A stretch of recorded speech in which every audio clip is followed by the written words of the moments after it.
O guys this is IS live. So আজকে আমরা চলে আসছি এই রোডটাতে, কারণ গাইস আমি জানি এই রোডটা তোমাদের খুবই পছন্দ হয়েছে এখন, কারণ যারা এই ভিডিওটি দেখোনি তারা এই ভিডিওটাতে দেখে আসুন, কারণ কালকে আমি এই ভিডিওটা আপলোড করেছি, তাড়াতাড়ি দেখে আসুন, তাহলে এই ভিডিওটা বুঝতে পারবেন।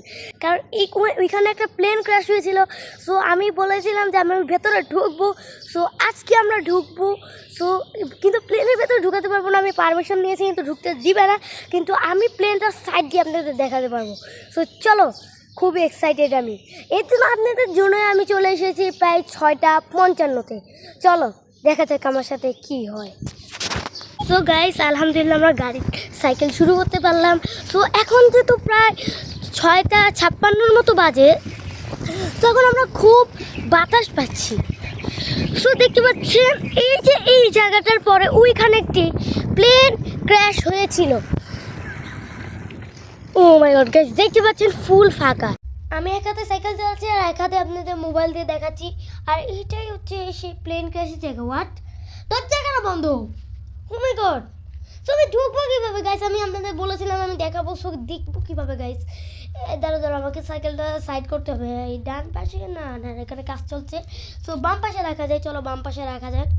সো আমার তো বাম পাশে রাখা শেষ, আর এটাই হচ্ছে সে প্লেন ক্র্যাশের জায়গা।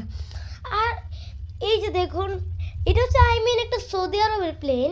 আপনাদের কী মনে হয় কমেন্টে জানাবেন। দাঁড়ান আমি আমাদের জুম করে দেখাচ্ছি। এই যে দেখুন, আমার মনে হচ্ছে তো এটা একটা সৌদি আরবের প্লেন।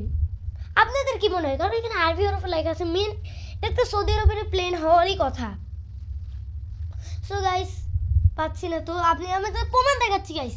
এই দেখুন, ওইখানে যে দৌড়টা থাকে ওটা দিয়ে ঢোকার রাস্তা ছিল। আমার একদিন সময় ছিল না, বেদে আমি চলে গিয়েছিলাম এবং বলেছিলাম যে আমি আপনাদের দেখাবো, কিন্তু গাইস দেখতেই তো আমি দেখাচ্ছি তো, এই দেখুন প্রমাণ দেখাচ্ছি। এই দেখুন, ফুল বন্ধ করা, ফুল বন্ধ করা, ফুল। ঢুকবো কোথা থেকে গাইস? না গাইস, ঢুকা যাবে না। সো চলো এই জায়গাটা ট্যুর দেওয়া যাক। কি কি আঙ্কেল বললাম, শুনি নাই তো, শুনি নাই না, ওর মধ্যে কেউ ঢুকে নাই তো, না কেউ ঢুকে নাই। সো গাইস দেখলেন তো, ভেতরে যে ঢুকতো সেই মার খাইতো। সো আমি বেঁচে গেছি গাইস, প্লিজ একটা লাইক এবং সাবস্ক্রাইব। ওকে গাইস, আমি এখন আপনাদের ট্যুর দেওয়ার জন্য এখানে বেরোয় পড়লাম। সো গাইস দেখলেন তো আমি কীভাবে মায়ের খাইতে খাইতে বেঁচে গেলাম। সো এটা আপনাদের জন্যই সম্ভব হয়েছে, কারণ আমি ঢুকিনি। এবং কি আপনারা আমাকে প্লিজ সাবস্ক্রাইব করুন। সো কেমন লাগলো ভিডিওটা আমাকে কমেন্টে জানাবেন। So bye bye.